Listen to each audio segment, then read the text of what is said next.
What's up, Indianapolis? Welcome to Community Calls with Indy Fitness Magazine, where we sit down with local community leaders and ask them how are they helping our community to go from last to first. Just a few short years ago, Indianapolis was ranked the unhealthiest major city in America. Since then, we've made some minor improvements, but not much. So what we're doing here is we're trying to get some leaders to tell us what we all can be doing to make our community a little bit better. I'm Jeremy McGrew. I'm the founder of Indy Fitness Mag. Today, I'm sitting with Dana Mattis and Jason Shaw. They're the founders of Day One Fitness.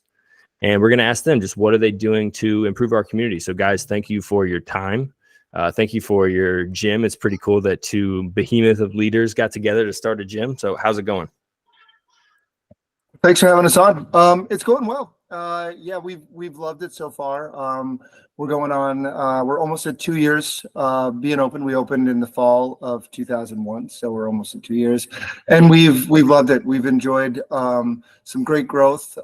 We've been able to adapt to sort of the needs we've seen from our clients in the community, and we've built some pretty cool classes around that. And we're really, just love the gym and everything that's going on with it. Yeah. Anything to add, Dana? Yeah, I think one thing that has been kind of cool about what we've done at Day One since we opened is we've evolved in the almost 2 years we've been open. We started off offering group classes and personal training, and then we've evolved to offer special programs for different populations within Indy. So we offer a class for pregnancy and postpartum, women who are going through pregnancy or postpartum, and then we also offer a class for people 55 and older that we call Silver Strength. And so it's been really cool. Those aren't really things that we even thought about doing before we decided, when we were just like navigating our ideas. And so it's been really cool to like see those programs take off and just see how we've evolved to grow. Okay. Now, real quick, can you just tell us where you guys are located so everybody knows? Yeah, so we are downtown Indy. We're located in the Circle City Industrial Complex, which is off 10th and Brookside Avenue. And we've got a nice little spot there. And we love it too, because we've got free parking. So it's easy for people to just pull up, hop in and take the class and then leave from there. Yeah, that's nice to have.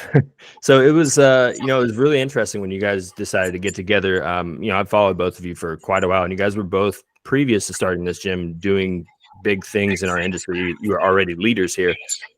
So what inspired you guys to get together and start this?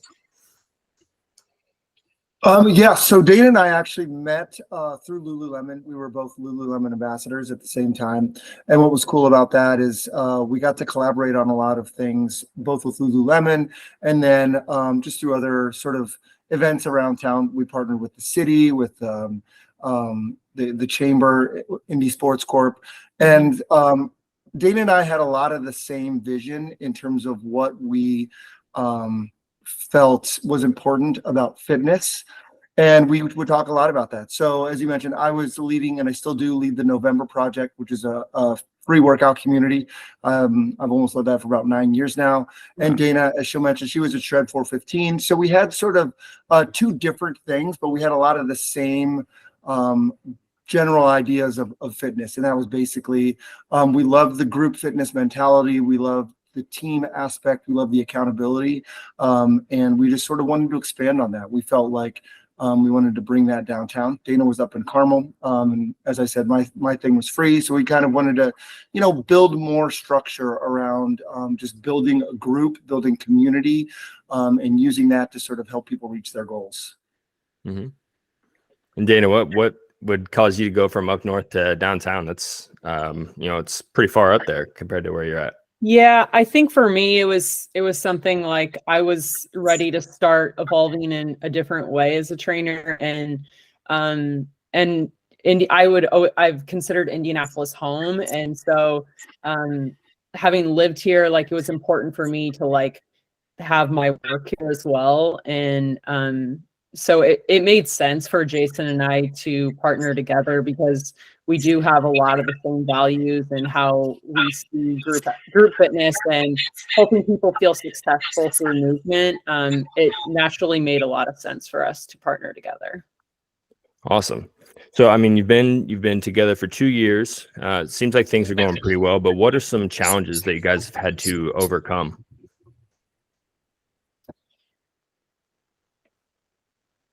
I think one challenge that we've had to overcome is just, when you open a local business, it's really just getting your name out there and showing people what you do. And I think that's with any local business, not being like a franchise or anything like that.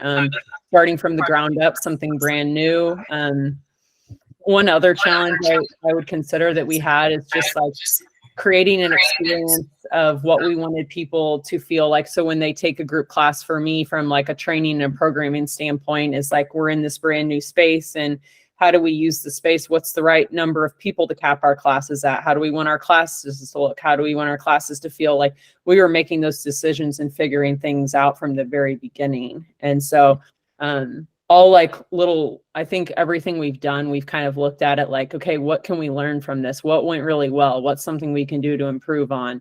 How do we want our community events to look like, our live DJ classes, stuff like that. So I think we've done a really good job of taking every experience that we've done and like looking at it. What are the wins that we see here? What are the things that we could do a little bit better? And we've continued to like be open-minded and evolve and like continue to improve in that way. Yeah. Hey, Jason, I was getting a little feedback and then I muted your mic, but it looks like only you can unmute yourself. So I'll let you know. All right. Am I still getting the feedback? Yeah, right? Just a little bit, not too bad. Okay. Well, I'll turn my volume down a little bit. To expand on what Dana was saying, one challenge I think that we've noticed, and I think with all gyms, is that when you have a new business like a gym, it's not like a restaurant or a shop where people come try it out. Everybody or most people already have somewhere they belong, or they have some sort of habit they're already in for their workouts. So when you start a gym, you're asking people to sort of change what they're already doing. So joining a new gym, quitting the gym they're at, or just creating a new sort of habit. And that's been a challenge because, like I said, if we're asking somebody not only to try us for the first time, but then switch over to us from what they were previously doing, it creates sort of it's a slow build. So but on the flip side of that, once you are able to get people to join, it becomes their new habit. So ideally they'll stick around. But one thing I think that we realized pretty early on is just it's going to be a slow build because we're asking people to allow other gym memberships to expire or to try us. But as I said, you just got to allow time. You got to be patient and be confident that what you're doing is going to work. So I love the name Day One. Danny, you got your Win the Day shirt on. Big proponent of winning the day. So I imagine that probably played a significant role in your decisions to name it and just the way that you run your culture. Just kind of fill me in on that. Yeah, like when we were talking about how we wanted like our values and what we saw through our group classes, like Day One felt like the perfect name.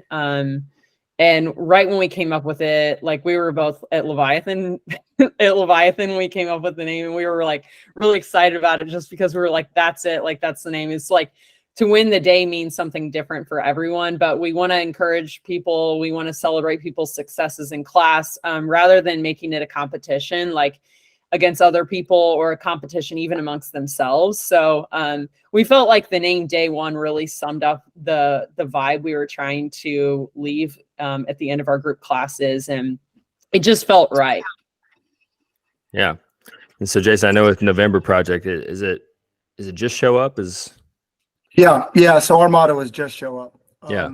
And that's at the end of the day, all we should all be doing. I mean, especially as we get older. I mean, I'm a competitive person. Dana, was a college athlete, and so. But at the end of the day, once you get to this point in your life, fitness and exercise should be a celebration. It shouldn't be something you dread.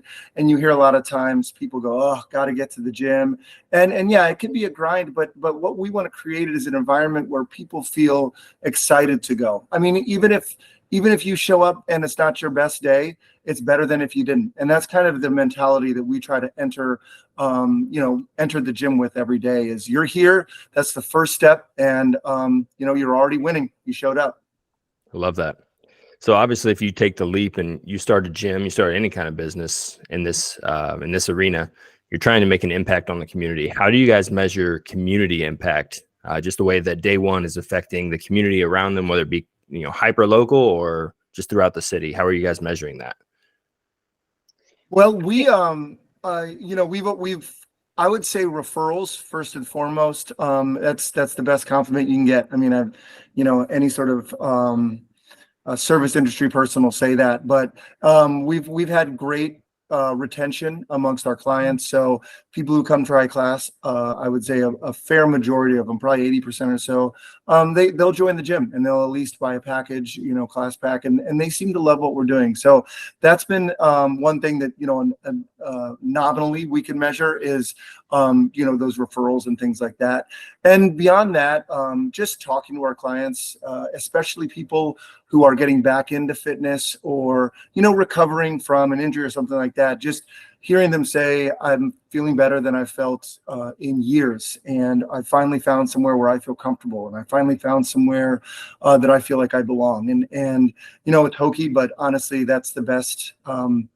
That's the reason we started it, is for people to feel better and feel good. And I would say anytime we get even just one person and, to say something like that, it's a success as far as I'm concerned. Mm-hmm. Dana, anything to add?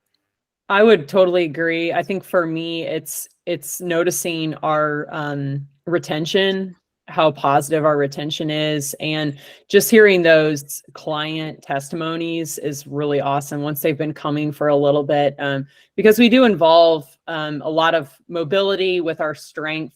And so we're working on things that are going to help you feel good for the long run. For our goal is like fitness for longevity, so that as we continue to grow older and age, like we continue to do the things that we want to do and feel good. And when we hear client experiences saying, you know what, my back pain went away because we've been working on our core strength, or we've been focusing on some foam rolling in classes, like those are things that really like tell me that we're making a big difference. And you hear those stories, like, especially in those special programs that we offer, even more so, like the silver strength classes, and with the mindful motherhood classes, like those women have, like, they've gone through that program, they've had a child, and then they come to us later after, and they come back and they've quote unquote graduated to like group classes. And so like, that's really, really cool to see like the positive impact you're making on people, not only physically, but then you've got like how they talk about how they feel better. It makes them a better person for them, not only them, but like for their family. And you really feel like you're making a true impact when people share those stories with you. Yeah, I'm glad you brought up the rollover effect that it brings to the family. I know that you have a couple young ones. I have a couple young ones myself, and hats off to you. Being a mom is really hard. So the fact that you're able to do that and then lead other moms it truly is. That's awesome. So I'm glad to hear you guys have that kind of program going. Do you have any kind of success stories that you can share with us, just as far as, you don't have to name names, of course, but, somebody's life that you've changed, or, it's rolled over into their family, kind of like we're talking about?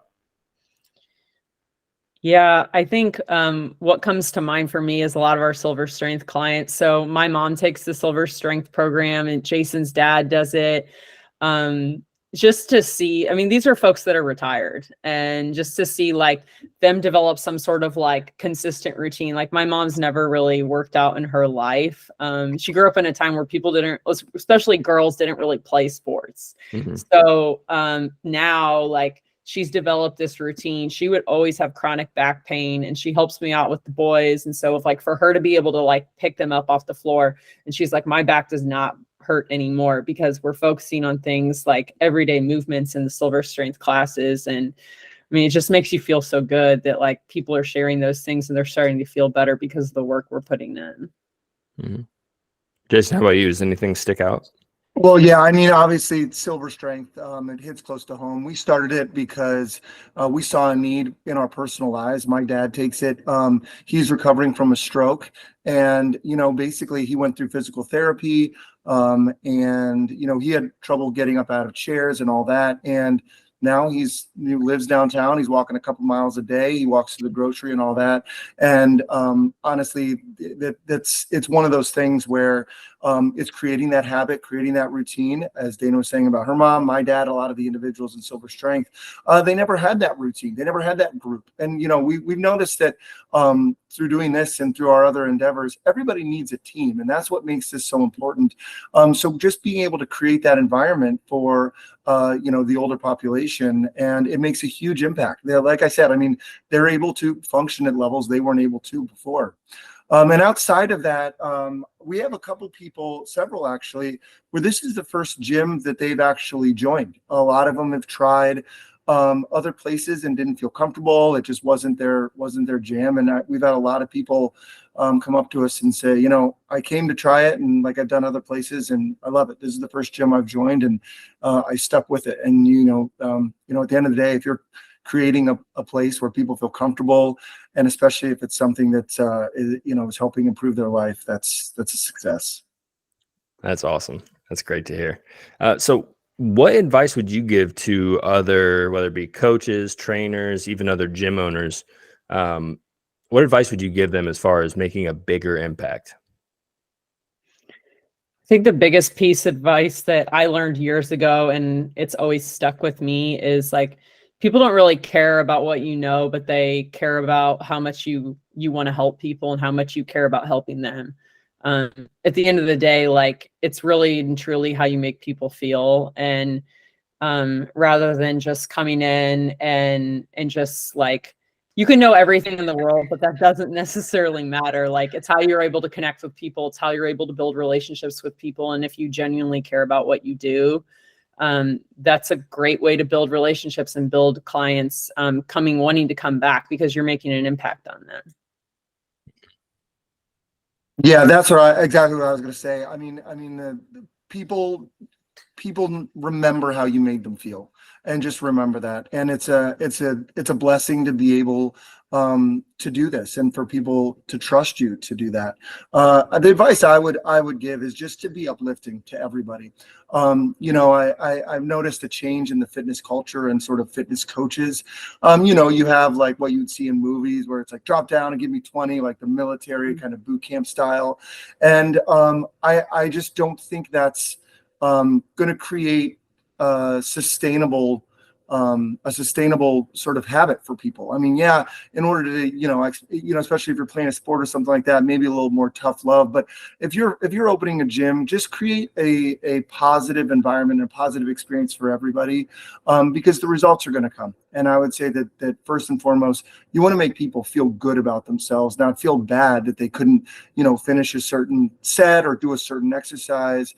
Just always be encouraging, because it transcends not only that workout, but how people feel about themselves, their day, how they treat other people. And just remember that impact you're having on them is going to sort of go with them when they leave the gym. Wonderful. So in your view, what are some real problems that we as a city are facing as far as our level of health, whether it be infrastructure or just culture in general? What are some problems that you guys see and have to overcome? One thing I'll say, and this is both from my November project days and day one, is we have a lot of beautiful public spaces, especially in downtown Indianapolis. We have all these parks, and I would say utilizing them for movement. I love a good festival. I love a good beer festival and sausage festival or whatever. But I feel like the activations we have at these parks are some sort of food and beverage thing. I don't understand why Military Park every weekend couldn't have some sort of activations. We do November Project on the War Memorial. But that's kind of an unofficial thing. I think there could be a lot of sort of use of existing spaces for something, for something positive, for something, healthy, and getting movement. I feel like the Canal Walk, all these kinds of things. There should be something going on over on White River every single weekend. There should be, and it doesn't have to be a workout, but it could just be something where people are moving. It could even be, some sort of like some yard games, things like that, where people are outside. I think that Indianapolis can use a lot of these existing public spaces with very little effort, with very little money. You don't need to build anything new, but just get people out there. And I think that would really start to get people to use these spaces for good. Because if they're not being used for good, unfortunately, they're used for bad. And we saw that, during the pandemic. We see it now. There's people passed out in the Luger Plaza and stuff. And I just feel like if we had regular activations that were kind of backed by the city or the decision makers, then we could really start to expand, the programming there. Mm-hmm. Dan, anything that you see in our culture or infrastructure that you think is holding us back from being a healthier city?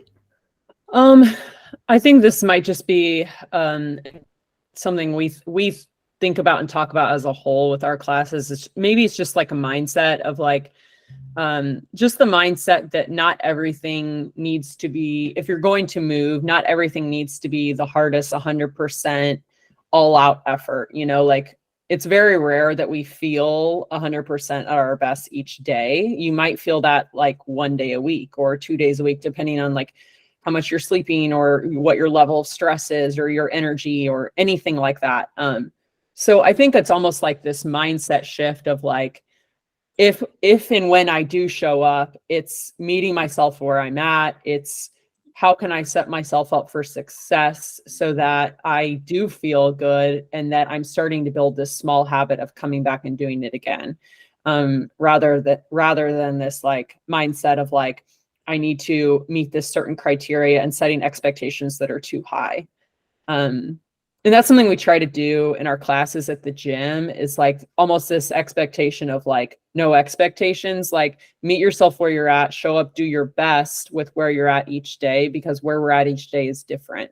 And that seems to create a better opportunity for people to establish a consistent habit. So I do think it's not necessarily maybe Indianapolis. I think it's like a bigger issue than that. Like, this is like a whole, like, this is people everywhere. Mm-hmm. That's something we do talk about, and we really try to emphasize. We say at the beginning of class, like, meet yourself where you're at. How can you set yourself up for success? Okay. And then I have two more questions, and then we can wrap it up here. So one, what can Indy Fitness Mag do better to serve our community, in your opinion? Well, I think you guys do a great job. I mean, you guys, you highlight, a lot of different options, and I think that that's very important. People need to know that there is something for them.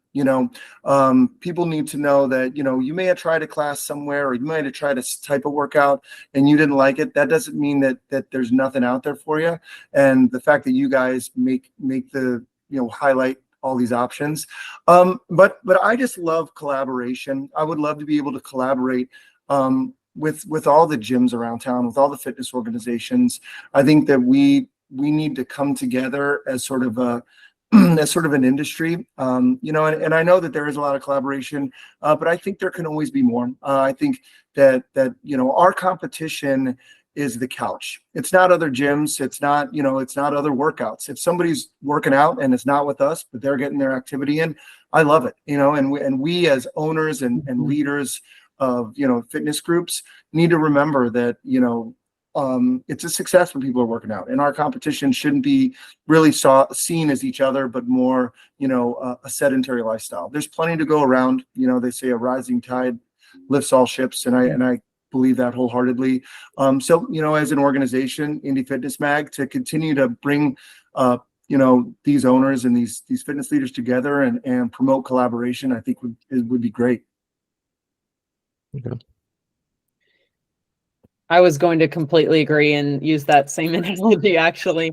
Yeah, I think what's cool about Indy Fitness Mag is like, you guys do represent and support the different things people are doing around the city. So I agree from that standpoint, is like, our competition isn't the other gyms in town. Our competition is like, it's a sedentary lifestyle. And so like, it is great to see what other people are doing and supporting, because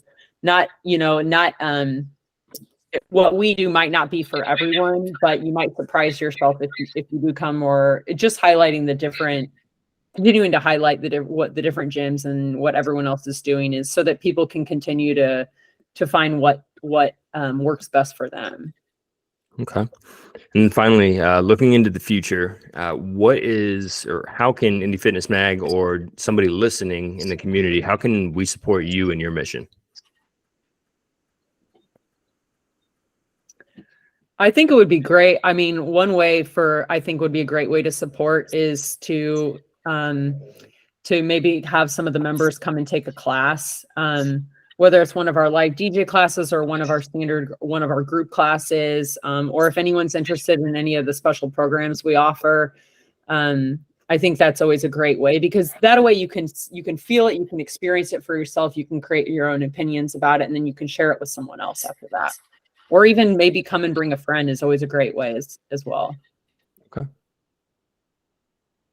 Yeah, I would echo that sentiment. I mean, just come try us out or recommend, like I said, I mean, a lot of what we do is, it's functional movement. It's movement for a sustainable lifestyle. And if you know anybody who would be interested in doing that, and as Dana said, with our specialty classes, we offer that silver strength class, we offer the pregnancy class. If you know anybody in those populations, come have them try us out. And especially people who may have been out of the fitness game in a while, or, are afraid to get back in and make that leap. I think we're a great, I think we offer a great product for people who are just trying to get in, because we do break things down, to the T, to make sure that everybody feels comfortable with these movements. So, come check us out. All right, guys, thank you so much. Again, I just want to say it's really cool to see the two of you come together on this. I hold both of you in really high regard as far as being leaders in our community. So thanks for hopping on today. And everybody, thank you for listening. Be sure to check out Day One Fitness. Thanks. Thank Thank you. you. Thanks for everything you're doing as well. We really appreciate it.